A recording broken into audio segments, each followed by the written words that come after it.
दोस्तों, बचपन में कछुआ या खरगोश की स्टोरी सबने सुनी होगी कि कछुआ कैसे स्लो होने पर भी खरगोश से रेस जीत जाता है। वैसा ही कनाडा में कुछ लाइफ का है। कनाडा में अगर स्लो एंड स्टडी रहोगे और कंसिस्टेंट रहोगे अपनी गोल्स की तरफ, तभी रेस जीत सकते हो। बहुत ज़्यादा तेज़ भागने की कोशिश करोगे तो फेल हो जाओगे। तो यही आज का हमारा वीडियो का टॉपिक है। Welcome to back to my channel Indian Baniya in Canada. तो आज हम बात करेंगे बहुत ही इंपॉर्टेंट टॉपिक के बारे में कि कनाडा में कैसे एक सक्सेसफुल लाइफ बिल्ड की जा सकती है। दोस्तों, 2008 में एक मूवी आई थी, थ्री इडियट्स। तो उसमें बाबा रणछोड़ दास ने एक डायलॉग बोला था कि चारों तरफ ज्ञान बट रहा है ना, जहाँ से मर्जी बटोर लो। Everywhere there is knowledge, grasp it wherever you can. But आजकल के टाइम में जो अगर आप यूट्यूब पे जाके सर्च करोगे, हर तरफ आपको एक ही बात बताई जाती है कि कनाडा में क्यों नहीं आना चाहिए, क्या खराबी है कनाडा में, क्या प्रॉब्लम्स हैं यहाँ पे, ये इश्यूज़ हैं, जीआईसी का इशू है, इन्फ्लेशन का इशू है, प्राइजेस बढ़ चुके हैं, so and so fourth but कोई भी आपको ये नहीं बताता यार कि कनाडा में एक सक्सेसफुल लाइफ कैसे बिल्ड कर सकते हैं, कैसे सक्सेसफुल हो सकते हैं कनाडा में। तो कैसे आप अपना एक करियर बना सकते हो कनाडा में। तो आज इसी के बारे में बात करेंगे।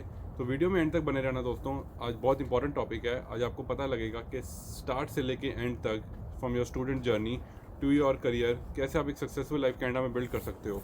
तो वीडियो में एंड तक बने रहो।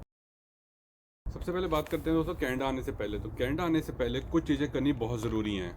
उसमें सबसे पहले आता है selection of university and course. तो यूनिवर्सिटी और कोर्स हमेशा ये सोच के सिलेक्ट करना है कि हमने करियर किस में बनाना है। मैं जानता हूँ बहुत से दोस्त एजेंट को जाके ये कहते हैं बस कनाडा पहुँचा दो, कोर्स और यूनिवर्सिटी से फ़र्क नहीं पड़ता, जहाँ पे भी आसानी से डिग्री हो जाए, हमने जाके वहाँ ट्रक ही चलाना है।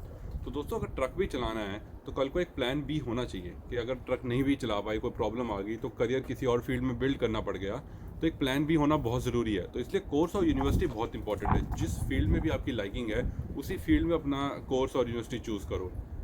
आगे बात करते हैं दोस्तों फाइनेंसिस की।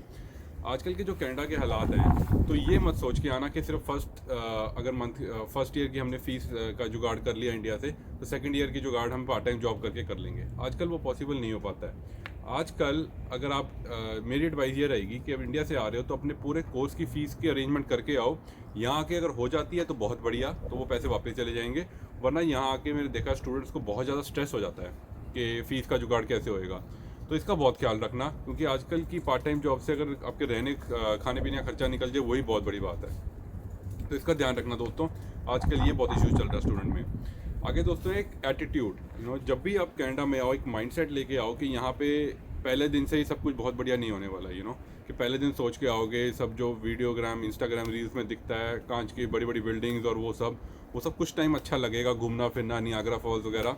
पर उसके बाद when you are back to reality, शुरू का टाइम थोड़ा टफ रहने वाला है। ठीक है, यहाँ आके बर्तन भी खुद मांजने पड़ेंगे, रोटी भी बनानी पड़ेगी, झाड़ू पोछा भी करना पड़ेगा, और 12-12 घंटे शिफ्ट मारने के बाद ये सब काम करने पड़ेंगे, और कोई पूछेगा भी नहीं। ठीक है, तो घर वाले नहीं होते हैं यहाँ पे, तो सबके लिए प्रिपेयर्ड रहना। इनिशियल टाइम थोड़ा टफ रहता है यहाँ पे, तो एक माइंड सेट प्रिपेयर करके आना और लॉन्ग टर्म गोल की तरफ विजन रखना कि लॉन्ग टर्म गोल हमारा ये है, तो ये सब चीज़ें चली जाएंगी, बाद में ये सब निपट जाएगा। आगे दोस्तों, एक अकोमोडेशन। कनाडा आने से पहले कोशिश करो जो फेसबुक ग्रुप या इंस्टाग्राम ग्रुप बने हुए हैं उसमें अपना रजिस्ट्रेशन करवा लो कि एटलीस्ट शुरू के 1-2 महीने के लिए अकोमोडेशन आपका हो जाए यूनिवर्सिटी के आसपास, क्योंकि यहाँ पे आजकल अकोमोडेशन का थोड़ा इशू चल रहा है। तो एटलीस्ट शुरू के कुछ टाइम अगर अपना प्लान हो जाएगा तो बढ़िया रहेगा, बाद में कोई इशू नहीं रहेगा आप लोगों को। आगे दोस्तों, आप एक बार जब कनाडा में आ जाते हैं और आपका अकोमोडेशन का यहाँ पे परमानेंट जुगाड़ हो जाता है, उससे पहले सबसे पहले अपनी पार्ट टाइम जॉब ढूंढने की कोशिश करो। अगर आपकी यूनिवर्सिटी वाला कोर्स वाला शुरू हो जाता है तो पार्ट टाइम जॉब आप प्लेसमेंट एजेंसीज में बात कर लो यहाँ पे, या और भी रेफरेंसेस की कोशिश कर लो। थोड़ा मुश्किल है आजकल के टाइम पे, पर मिल जाती है जॉब। अगर आप कंसिस्टेंट रहोगे, अपने रिज्यूमे ड्रॉप करोगे, तो पार्ट टाइम जॉब की सबसे पहले कोशिश करो। आगे दोस्तों, अपनी स्टडीज़ पे जरूर कंसंट्रेट करो। मैंने लोगों को देखा है यहाँ 40-40 घंटे वो शिफ्टें मारनी शुरू कर देते हैं, पर अपनी स्टडीज़ को निगलेक्ट करना शुरू कर देते हैं। तो वो मत कभी भी करना दोस्तों। स्टडीज़ पे कंसंट्रेट करना बहुत ज़रूरी है। अगर आपकी स्टडी सफ़र करेंगी और एक भी सप्ली आ गई तो वो $3000 की पड़ेगी आपको। इंडिया का करीबन करीबन 2 लाख रुपये पड़ता है एक भी सप्ली किसी कोर्स में आ गई। तो जितने एक्स्ट्रा पैसे आप शिफ्ट मार के नहीं कमाओगे, उससे ज़्यादा आपके उसमें सप्ली क्लियर करने में लग जाएंगे, और ट्रांसक्रिप्ट ख़राब होगी, वो अलग बात है। तो इसका बहुत ध्यान रखना है। और स्टडी यहाँ पे इतनी आसान भी नहीं होती है। हर हफ्ते असाइनमेंट्स मिलते हैं, कोर्सेज मिलते हैं, और इंडिया की तरह नहीं है कि टेपा मार के लास्ट नाइट फाइट करके वो निकल जाएगा। ऐसा नहीं होता है। प्लेजरिज्म का भी बहुत बड़ा इशू है यहाँ पे, तो उसका ध्यान रखना। स्टडीज़ पे शुरू से ही फोकस रहना अपने।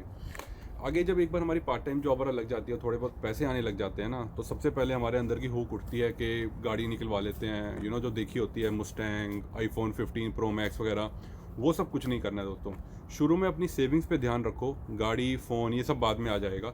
धीरे धीरे जैसे जैसे आपको लगेगा आपका बजट अलाउ कर रहा है इस चीज़ों के लिए, धीरे धीरे वैसे करना। पर शुरू में किसी की देखा देखी ये सब काम नहीं करना, अपनी चादर में रह के ही पैर अपने फैलाने हैं भी। और कोशिश करो अगर एक्स्ट्रा पैसे सेविंग्स हो रही हैं तो जो लोन लेके आए हो इंडिया का, बैंक का, उसको चुकाना शुरू कर दो, क्योंकि उसके ऊपर भी 10 से 11% आप ब्याज दे रहे हो, इंडिया में इंटरेस्ट पे भर रहे हो। तो वो कोशिश करनी है पहले, और अपने फाइनेंसिस को मैनेज करना है। आगे दोस्तों एक और बात बहुत इंपॉर्टेंट है, जो अपना मोराल और एटीट्यूड बहुत पॉजिटिव रखना है। यहाँ पे स्टडीज़ के टाइम कुछ टाइम ऐसा ज़रूर आएगा जो आपको लगेगा यार मैं कहाँ आके फंस गया, इंडिया में इतनी बढ़िया लाइफ थी मेरी, मैं सब कुछ बढ़िया चल रहा था, अपने परिवार वालों को छोड़ के यहाँ पे मैं क्या कर रहा हूँ, पार्ट टाइम शिफ्टें मार रहा हूँ, झाड़ू पोछा कर रहा हूँ, खाना भी खुद बनाना पड़ रहा है, सब कुछ खुद करना पड़ रहा है, पढ़ाई भी करनी पड़ रही है, वहाँ सेट लाइफ थी। तो बंदा थोड़ा सा कई बार डिप्रेशन वगैरह में भी चला जाता है। हमारे कोर्स में भी ऐसा हुआ था, शुरू में कुछ लोग वापस ही चले गए थे डिप्रेशन में आके। तो अपने आप को कभी लो नहीं फील होने देना, हमेशा लॉन्ग टर्म गोल पे फोकस रखना है कि ये टाइम निकल जाएगा। जब अच्छा टाइम नहीं रुकता तो बुरा टाइम भी नहीं रुकता, ये सिर्फ एक बिल्डिंग जर्नी है, तो ये टाइम सब निकल जाएगा और आगे जाके सब बढ़िया ही बढ़िया होगा। तो अपने आप को हमेशा फोकस्ड और मोरल अप रखना है अपना। आगे दोस्तों लास्ट में जब एक बार आपकी स्टडीज़ ख़त्म हो जाती हैं और आप वर्क परमिट ले लेते हो, तो सबसे पहले कोशिश करनी है अपनी फील्ड जॉब लेने की। जिस भी फील्ड में आप हो, मैकेनिकल इंजीनियर, सॉफ्टवेयर इंजीनियर, जो भी आप फील्ड में हो, सबसे पहले कोशिश करनी है अपनी फील्ड जॉब लेने की, पीआर के पीछे नहीं भागना। मैं देखता हूँ लोग यहाँ पे सीधा ही पीआर के पीछे भागना शुरू कर देते हैं वर्क परमिट लेते ही, कि हम इस प्रोविंस में जा रहे हैं, नोवा स्कॉशिया, हैलीफैक्स, अल्बर्टा, कि हमें पीआर लेनी है। कोई लोग शेफ़ भी बन जाते हैं 9 कैटेगरी की जॉब्स के चक्कर में। कई लोग वैसे ही मैनेजर पैसे देते हैं लोगों को LMIA लेने के, वो काम नहीं करने। अगर फील्ड की जॉब मिल जाएगी तो पीआर आज नहीं तो कल हो ही जाएगी। जब एक्सपीरियंस बिल्ड होगा फील्ड में तो पीआर हो ही जाएगी। क्योंकि अगर पीआर हो भी गई और जॉब अच्छी नहीं हुई तो उसका कोई फ़ायदा नहीं होगा। वो ऐसी आप लाइफ बिल्ड नहीं कर पाओगे यहाँ जैसी आप चाहते हो। जो जैसा आप फ़ोन चाहते हो, गाड़ी चाहते हो, घर चाहते हो, वो बिल्ड नहीं हो पाएगी। मैं कितने लोगों को जानता हूँ जिन्होंने पीआर तो ले ली पर जॉब अच्छी नहीं है, वो भी मिनिमम वेजेस पे काम कर रहे हैं, तो उसका भी क्या फ़ायदा। तो सबसे पहले जॉब की कोशिश करो, जॉब अच्छी होएगी तो पीआर अपने आप हो जाएगी और सब काम बढ़िया हो जाएगा। ताकि आगे चल कर आप अपना जो घर लेना है, शादी वगैरह करनी है, गाड़ी लेनी है, फ़ोन लेना है, सब कुछ वो अपनी ड्रीम्स अचीव कर सको। तो होपफुली दोस्तों आपको ये वीडियो अच्छी लगी होगी, आपको इन्फॉर्मेशन मिली होगी कि स्टार्टिंग से लेके एंड तक, before arriving in Canada, after arriving in Canada and post your studies, आपको अपनी लाइफ कैसे प्लान करनी चाहिए कनाडा के अंदर। तो मैंने वीडियो में कोशिश की आपको ऐसे स्टेप्स और ऐसी इन्फॉर्मेशन की जो गलतियाँ कई बार हमसे भी हुई हैं या और स्टूडेंट से हुई हैं, ताकि आप वो गलती ना करो और उससे सीखो। तो अगर आपको ये वीडियो अच्छी लगी हो तो लाइक और सब्सक्राइब कर देना दोस्तों यार। और आप किसी भी और टॉपिक पर चाहते हो कि हम बात करें, आपको इन्फॉर्मेशन शेयर करें, तो कमेंट बॉक्स में लिख के ज़रूर बताना। थैंक यू, जय हिंद।